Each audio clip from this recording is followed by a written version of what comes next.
Japan. दोस्तों आज की इस वीडियो में हम जापान की कुछ ऐसी हकीकतों से पर्दा उठाएंगे जो शायद जापान के अलावा किसी और मुल्क में नहीं होती। जापान में लोग साइकिलें बहुत ज्यादा इस्तेमाल करते हैं। जापान के कवानीन सख्त तो हैं ही, लेकिन अगर किसी शख्स ने अपनी साइकिल को गलत पार्क किया तो इस पर भी आपको चालान हो सकता है। जापान में चोरी नाम की कोई चीज है ही नहीं, लिहाजा ज्यादातर दुकानदार अपनी दुकान के अंदर मौजूद ही नहीं होते। सारा काम ही वेंडिंग मशीन के जरिए हो जाता है और हमारे मुल्क में दुकानदार के बगैर दुकान चलाना नामुमकिन सा लगता है। जापान में स्कूलों, कॉलेजों और दीगर इमारत की सफाई खुद उसमें काम करने या पढ़ने वाले लोग ही करते हैं। यहाँ स्वीपर का कोई कंसेप्ट है ही नहीं। सारे लोग मुतलका कैबिन की अपनी अपनी खुद सफाई करता है। जापान में सड़क पर चलने वाले पैदल अफराद के लिए अलहदा अलहदा लाइनों का बंदोबस्त किया जाता है। तेज रफ्तारी से चलने वालों के लिए अलहदा लाइन और आहिस्ता चलने वालों के लिए अलहदा लाइन। क्या ऐसा मुमकिन हमारे कंट्रीज में हो सकता है? यकीनन नहीं। जापान में लोग इतने सफाई पसंद हैं कि अपनी टैक्सी का दरवाजा तक नहीं छूते। दरवाजा खुद ब खुद ऑटोमेटिक खुल जाता है और बंद हो जाता है। इस तरह जापानी लोग अपनी कार तक को गंदा हाथ नहीं लगाते। जापान में सबसे ज्यादा मुश्किल काम सड़कों की सफाई करना है, क्योंकि इसलिए नहीं कि वहाँ लोग ज्यादा गंद फैलाते हैं, बल्कि इसलिए कि लोग वहाँ सड़कों पर गंद फैलाते ही नहीं। और जितने भी लोग सड़कों की सफाई करते हैं उनको छोटे से छोटा तिनका ढूंढने के लिए काफी वक्त भी लग सकता है। जापान में आपको उस वक्त तक गाड़ी नहीं दी जा सकती जब तक आप ये बात उनको प्रूफ न कर दें कि आपके पास गाड़ी खड़ी करने के लिए पार्किंग की सहूलत मौजूद है। और हमारे यहाँ तो हर शख्स गाड़ी लिए घूमता है, किसी के अंदर भी घुसेड़ देता है और कहीं भी पार्क भी कर देता है। जापान में अगर पब्लिक ट्रांसपोर्ट पर सफर करते हुए आपका मोबाइल फोन बज गया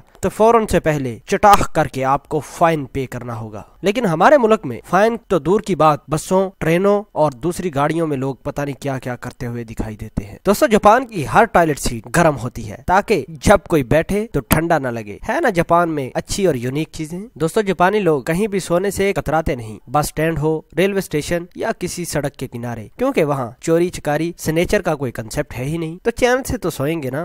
जापानी जबान को दाएं से भी पढ़ा जा सकता है और बाएं से। इस चीज को समझने के लिए मैंने काफी कोशिश तो करी है, लेकिन समझ नहीं आई। अगर आपको समझ आई है तो मुझे कमेंट सेक्शन में जरूर बताना। जापान के पब्लिक टॉयलेट्स दुनिया के बेहतरीन पब्लिक टॉयलेट्स में से एक है। टॉयलेटों से याद आया कि हमारे पब्लिक टॉयलेट्स इस्तेमाल करने वालों को ये मेरी वीडियो जरूर दिखाना कि जापान में पब्लिक टॉयलेट्स किस तरह के होते हैं। शराबी, जी हाँ, कोई शख्स अगर शराब पी के गाड़ी चलाता है तो जापान में पुलिस वाले पैसे लेके तो छोड़ते नहीं, खूब ठुकाई भी करते हैं। इस लिहाज से हमें हमारा पाकिस्तान ही बहुत अच्छा है, पैसे लेके कम से कम छोड़ तो देते हैं। जापान जाने का प्लान कैंसिल हुआ। जापान में ओवरवेट लोग बहुत कम नजर आते हैं, क्योंकि सारा वेट जापान के पहलवान सुमो ले लेते हैं, तो फिर ओवरवेट कहाँ से आएंगे। काश हमारे मुल्क के पहलवान भी दूसरों का पेट आधा कर दे। आम लोग जो बीमार होते हैं मोटापे की वजह से या परेशान है, या तो उनकी परेशानी चली जाएगी या उनकी हजारों की अद्वियात भी खत्म हो सकती हैं। पाकिस्तान जैसे मुल्क में कतार जैसी चीज का कोई नाम ही नहीं। अगर देखें जापान की तरफ तो जापान में कतारों का बड़ा ज्यादा ख्याल रखा जाता है। जापानी लोग कतार में खड़ा होना इबादत समझते हैं